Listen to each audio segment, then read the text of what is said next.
going into this year's Worlds, I have a new perspective on everything.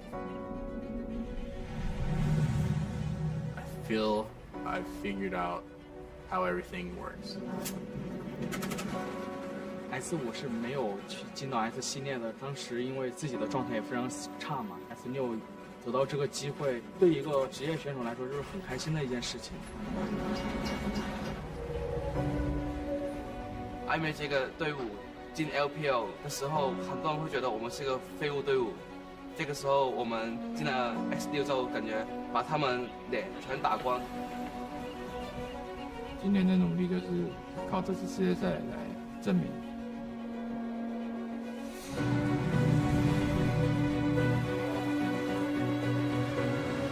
오랫동안 못 봤었는데 주목도 높은 그런 무대에서 좋은 경기 보여드리고 그냥 좀 오랫동안 기억에 남는 경기.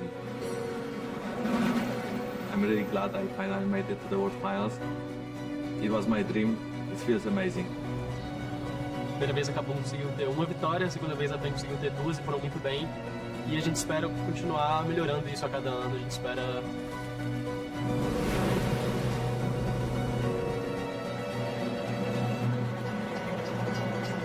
每一个区域的队伍都更强，16支队伍每一支队伍都蛮强。Anyone that is gonna take us lightly will have a really hard time. We will try our best and miracle can happen. We performed very badly for the side, but I will not take it as like our final image. I don't have that much left in my career, that much left in the tank, and this is our big shot. This is TSM's big shot. 这一次的话，我想不留遗憾。 If you want to prove yourself, you have to beat Faker, and that's what I want to do. 나갔던 월드 챔피언십을 좀 다 우승했기 때문에 우승에 많이 익숙한데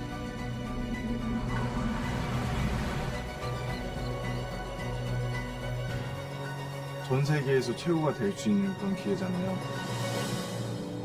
그래서 그 기회를 꼭 잡아야 된다고 생각해요.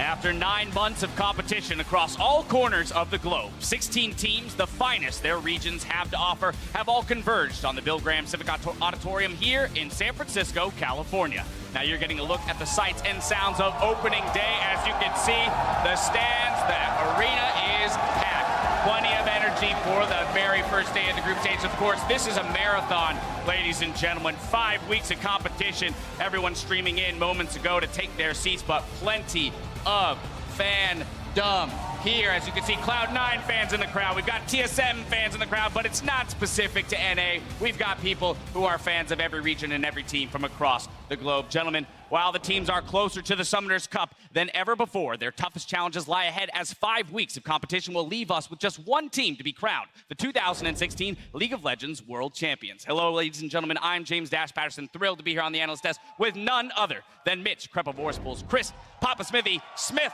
and Alberto Crumbs Rengifo. Gentlemen, we are poised for the biggest and best Worlds in history. How are we doing today? I mean, you were talking about NA fans like they were cheering for Doublelift, but we have the biggest Korean fanboy right here on the desk.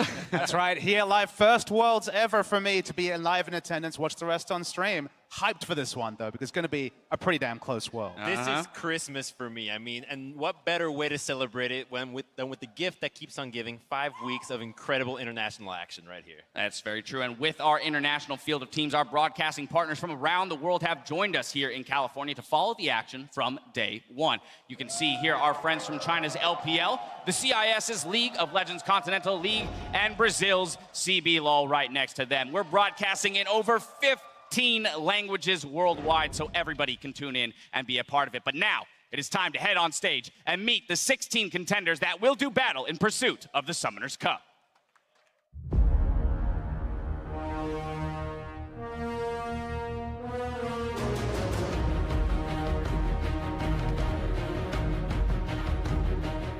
Ladies and gentlemen, welcome. We are here for the DreamHack Summer 2011 Championship game. Fnatic going to win the Season 1 championship if they can hold.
Ladies and gentlemen, please join me in welcoming your defending champions, SK Telecom T1.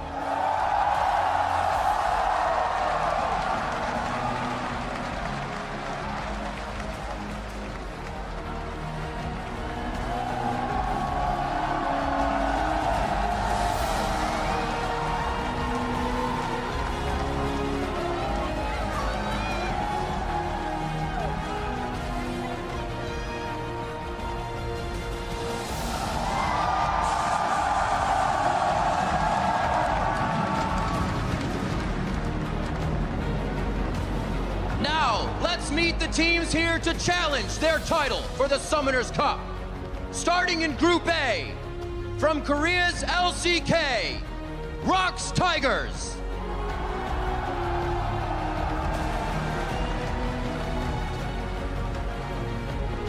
From the League of Legends Continental League, Albus Nox Luna.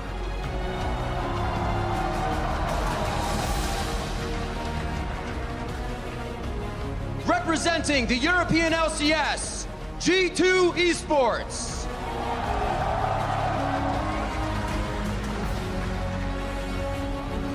And from the North American LCS, Counter Logic Gaming.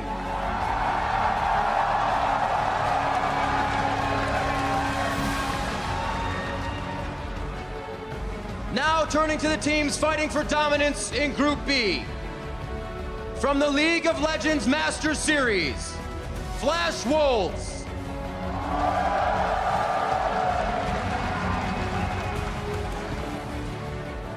Representing the NALCS, Cloud9.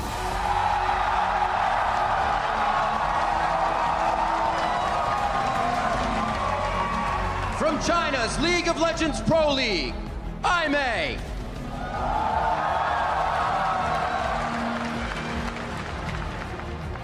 The reigning world champions, Korea's SK Telecom T1.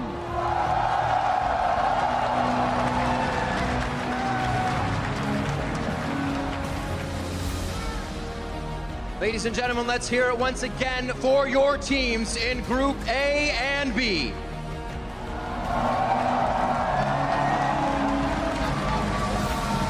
Fighting in Group C, from the European League Championship Series, H2K.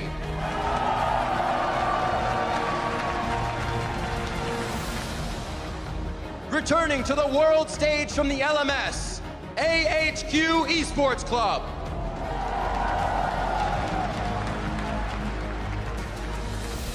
Representing Brazil's CBLOL, INTZ Esports.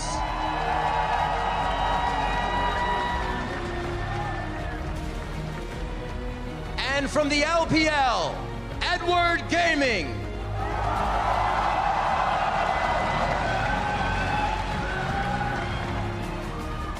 Once again, let's hear it for Group C.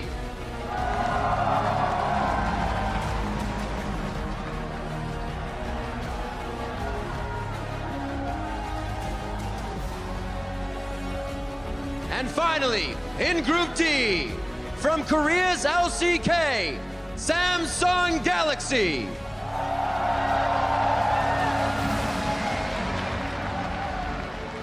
From the European League Championship Series, Splice.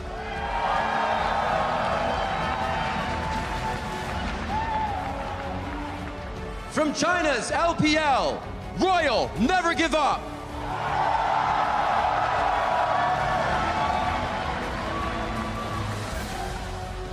And representing the North American LCS, TSM. Each season is an incredible journey for these players, and to be at Worlds is their late game. Let's hear it once again for the 16 teams battling for the Summoners Cup.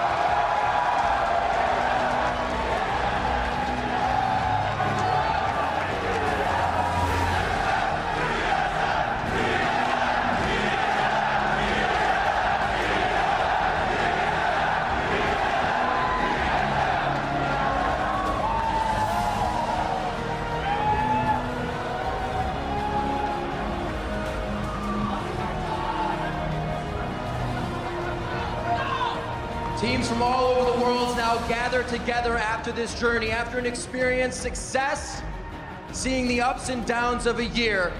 And now 16 teams stand poised to try and raise the Summoners Cup from defending champions, SK Telecom T1. Ladies and gentlemen, put your hands together one more time for every region, every team, and all the players here at Worlds.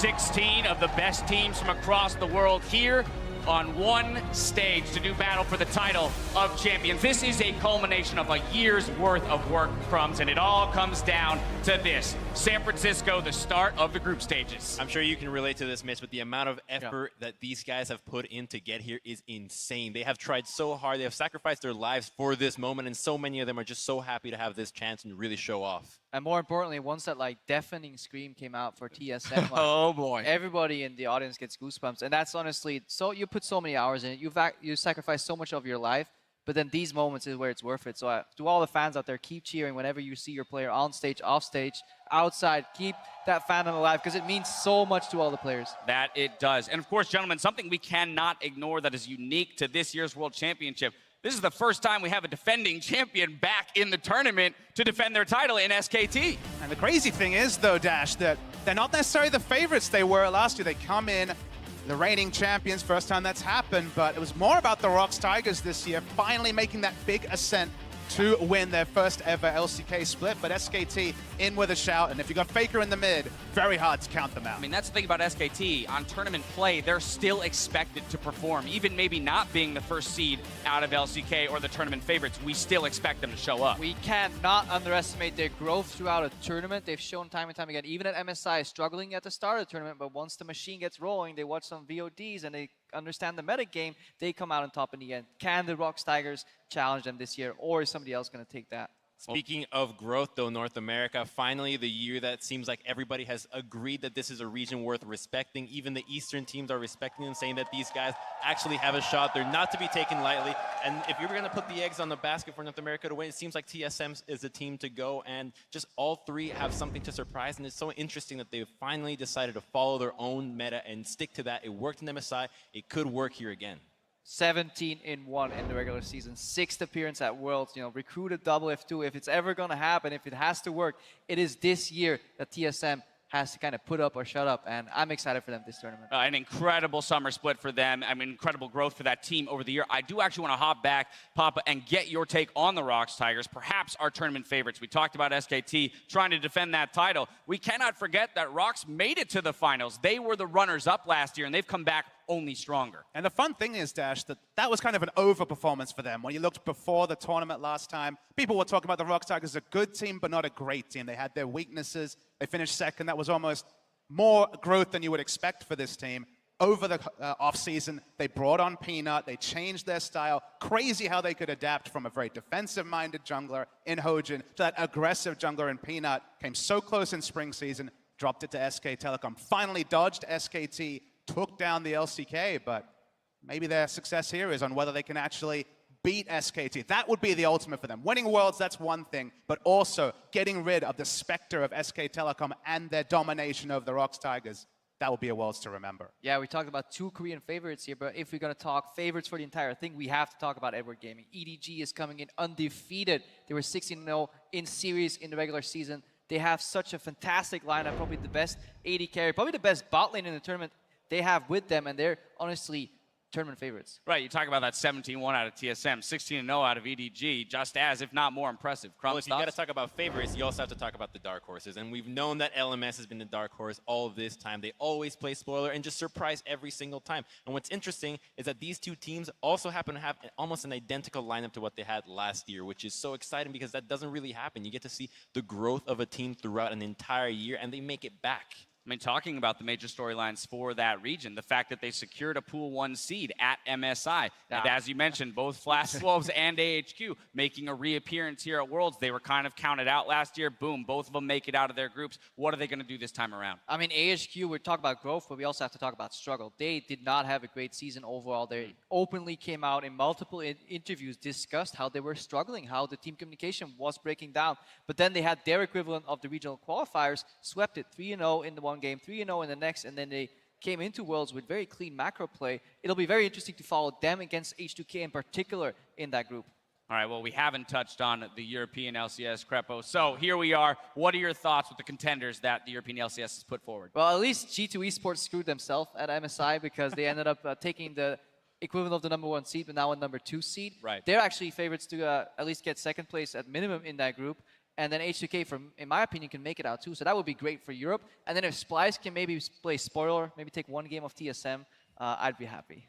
All right, so we've talked about some of the favorites in the tournament, hit a couple of the teams, but now I want to know what you guys individually are personally excited for in this Worlds tournament. I've got my eye on Ambition. That's the jungler from Samsung. I mean, this guy is arguably the best player to have never made it to Worlds. He's been playing 12 LCK splits. That is a very long time. He started off as a mid laner, arguably one of the best mid laners of all time at that moment. He struggled, became a jungler, and did not find success initially. Eventually, found success in the beginning of this year. And against all odds, they managed to qualify, beating a KT team that they had gone 0-19 against to beat in the qualifiers and finally make it here. And they've got something to prove. It just meant so much for Ambition. This is a player who started playing highest level, competitive League of Legends in OGN Champions at the time in April of 2012. We're talking about 9 months before LCS even started. Was top tier at the time. Faker came in and then maybe he went down the tier list a bit, but changed role. Now here with Samsung. There was an interview with him just before where he basically counted himself out. He thought, okay, I don't think I'm going to make it to Worlds. I've come so close so many times. Maybe it's not going to happen for me. And it was just so much emotion from that Samsung team, but Ambition in particular.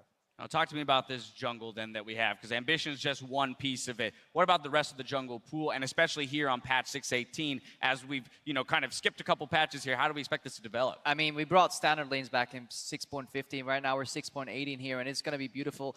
This patch brought back two things that I love, which is the art of the laning phase in the bot lane and jungle pathing. And with that in mind, there's one player that I like to follow throughout this tournament. And it's a Voidalist from IMEI who are up to a tall task. They need to kind of surprise in this tournament, but if there's one player that can do it, it is a Voidalist right there, because he has shown, especially in their series versus RNG, where he kind of out-jungled and out-maneuvered MLXG in some creative jungle pathing, and that's what I want to see more. Teams breaking the mold, challenging convention here in this tournament, and teaching us what there is to learn about League of Legends, because every year there is something that we get taught, like when it was Mata solving Vision back in the day, or teams just kind of figuring out lane swaps. I wonder what we haven't learned yet that we're about to learn at this tournament. I'm excited for exactly the same. Now, Papa Smithy, looking at the world's top 20 list that was thrown out recently, 6 ADCs find themselves on that top 20 list. That means we are stacked with ADC talent coming into this world. That's exactly the word I wanted to use, is stacks. You take a step back when you see the 16 teams, like, okay, what's big in this tournament? I don't think there's ever been a point where the top 6 players in their role in the world are attending the same tournament. I think we have it here. Bang, Prey, Deft, Uzi, Doublelift, and Sven. Representatives from Korea, China, North America, and Europe. It's a world-stacked field, and I'm excited because we're going to get to see 2 of these players battle today in Uzi versus Doublelift later in the day. Final match of the day. What a way to end it. Exactly, but the thing is, more of that in the group stages, and then potentially some best of 5s between these great talents. And the crazy thing about these AD carries is that while we rank them very similarly to each other, they play such different roles within the team. You have the likes of Doublelift, a shot caller. You have the likes of Uzi and Deft, who just play hard carry for their team, or Prey, who's that utility guy. But all of them are so good in the laning phase, and all of them just play such pivotal roles for the team that it's so exciting as they actually find ways to lane and then transition that into the mid game. Yeah, but you guys are all talking about these great AD carries, picking up all the spotlight, the pride, but there are a couple of players that really make them shine, who honestly need more value. The better halves, The better halves, of course, and that's their supports. The likes of a Mythi at this tournament, a Mako, Mata looking for somewhat redemption here. Gorilla still there. Like, these bot lanes, not only do they, Aframu too, not only do they bring great AD carries, they bring complete bot lanes. And that is much more fun to watch than seeing a great AD carry perhaps carry like a struggling support or vice versa. So I'm so excited for the bot lane 2v2s. Even more so, exactly, because we're going to see 2v2s in the bot lane, right? We're not going to see the lane swaps where people get babied through those early stages of the game. This is all about how you play those matchups. I mean, in particular, I'm going to put you guys on the spot here, since we're talking about ADC talent. Best ADC in this tournament, who is it? I think you have to say it's Deft. I mean, it's hard for me to say. Still a Korean player, so still in my region, I guess, technically, but there's so much talent. But the one way you can kind of split that talent dash is looking at some of the champions that are going to be in the meta. And a big pick for me is going to be Ezreal. We have 3 Ezreal gods at this tournament in Bang, Prey, and Depth. All of them very well known for playing this champion. Thing about Ezreal, you play solo queue. Ezreal on your team doesn't seem like he does a lot of damage, but these players played at the most highest level with all the skill shots in this kit. When you get to see the best in the world on this champion, you take a step back and all you can do is smile. And speaking to your Ezreal point, Ezreal's one of the oldest champions in the game. That's why these guys that have been such around, these are the OG Ezreal players. Yep. They're so good at it. They have mastered it for years and years, and that's why you don't see those newcomer AD carries that are unable to actually master this champion to the level that they can display. I mean, it's all about skill shots when it comes to Ezreal, but on top of that, as we've watched the meta develop, we saw Jhin get nerfed, we saw Ashe get nerfed, we got Sivir get nerfed, so Ezreal's going to rise in priority here. He allows some safety for that late game, has that 2-item spike, and more than anything, he's just an exciting champion to watch. I think that's a big part of it, is watching good players play Ezreal at a high level is exceptional to watch. And good Ezreal is exciting to watch. Right, well, yeah, bad Ezreal buys tiers and farms. I don't know, bad Ezreal is kind of fun to watch too, to be honest. Just if you're mediocre, then I have no interest.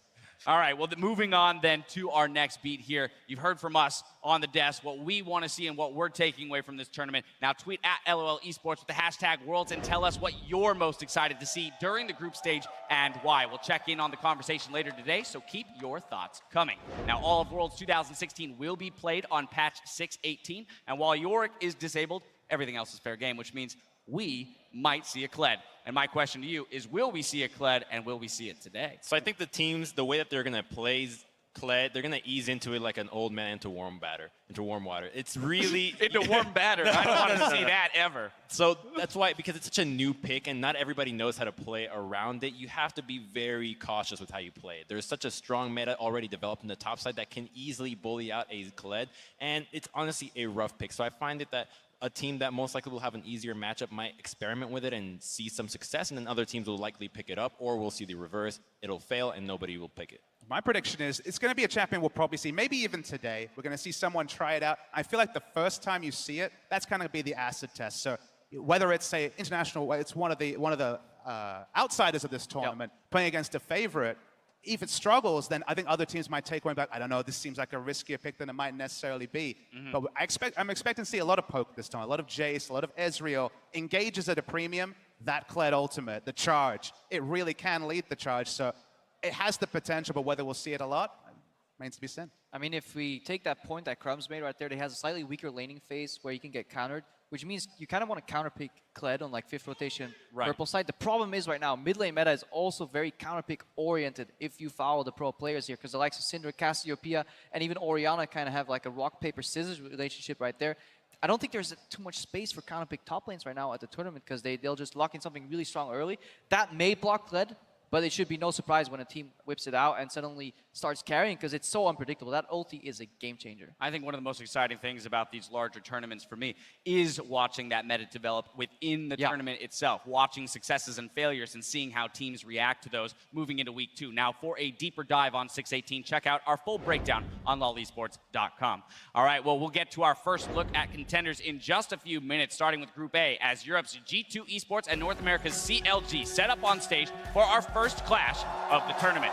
Then the Rocks Tigers will go up against Albus Nox Luna. Group C is up next with H2K versus AHQ and CB Lulz INTZ versus Edward Gaming. Then it's Group D as Korea's Samsung Galaxy takes to the stage against Europe's Splice. And our final match of the day pits TSM against the LPL's Royal Never Give Up. What a doozy to end the day. Now, throughout Worlds, we have the Riot Games 2 stream up and running to bring you a specialized look at the action unfolding on Summoner's Rift. We'll have special guests and a team of analysts for each game during group stages, offering a rotating focus of specific lanes, matchups, or exciting players. Now, during our first match of the day, Sifa, Zyrene, and their guest Matt will tunnel in on the support matchup between Mithy and Aphromoo. For more details, click over to lolesports.com or check in on the Riot Games 2 stream throughout the tournament. Before we go, though, gentlemen, it's time for me to put you on the spot one last time. Our first game of the day, G2, CLG, EU, NA. Down the line, Crepo, who you taking?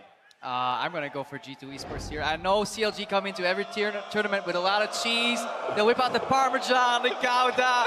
They even have crowd support. But G2, they're done with their vacation. They practice super hard, and they're going to smash CLG. Alrighty. How about here, Papa? I mean, at the end of the day, I'm going to take G2 as well. I know that the crowd aren't going to like it. That's what I'm talking about. Yeah. You guys are making enemies here.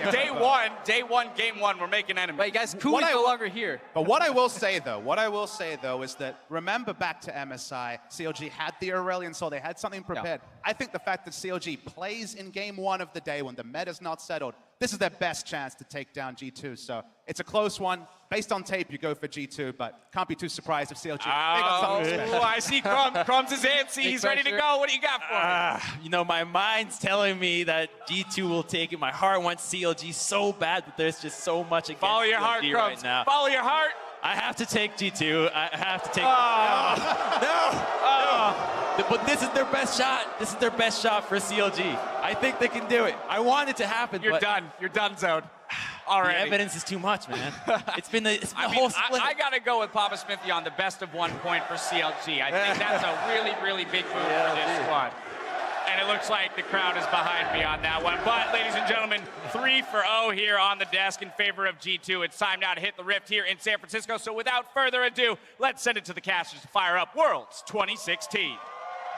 Thank you very much, Dash. Hello, everyone, and welcome to the Caster Desk. My name is David Freak. Cheerlead by co-casters, clearly not impressed with the analysts. Oh, I was very impressed. Okay, very you were impressed. Great. Definitely. I am here with Sam, Kobe, Hartman, Kensler, and Martin DeFicio Lunga of the North American and European LCSs, respectively, and we are getting ready for our first transatlantic battle of the 2016 group stage. European champions G2 Esports taking on North America's